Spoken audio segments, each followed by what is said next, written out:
Hur är det exemplet?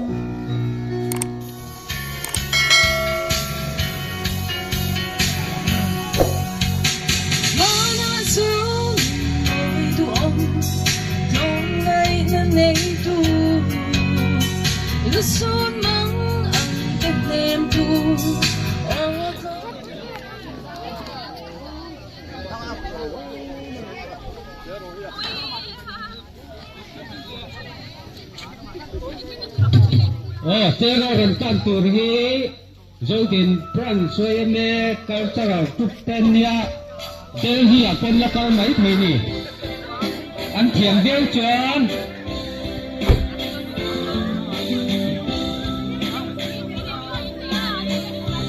Moloko Moha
na ang sirakan lahi kampuang itu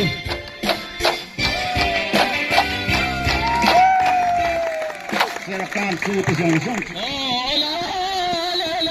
kacu ti katian kale patan sak ve kui section ne ni sai za holan man la huai tat sai za holan man huai ti kan illet le na the ole kale sai za holan section chamrule ole sai za holan section ole kha jola jona ole silhi arenga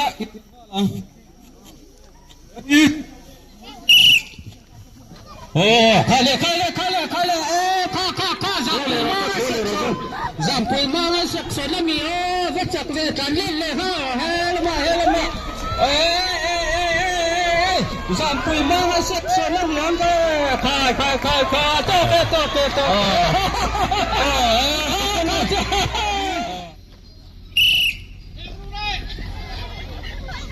ole khale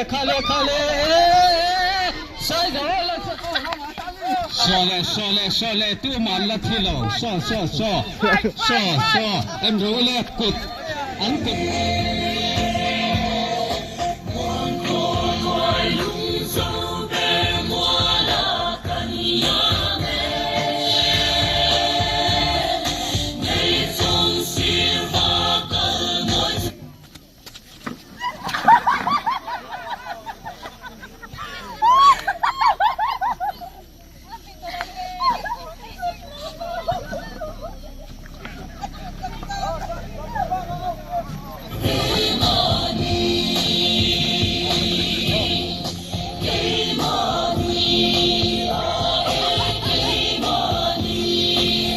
Daru ne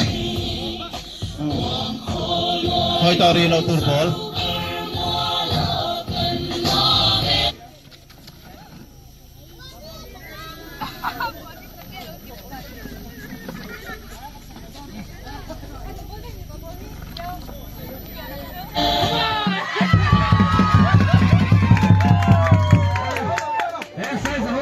section lagi anur lagi boleh number ini ya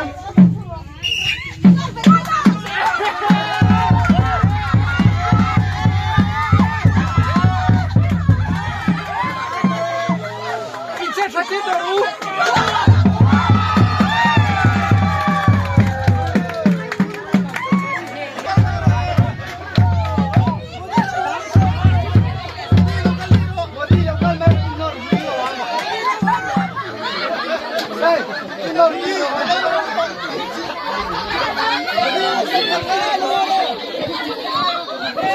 Modi kita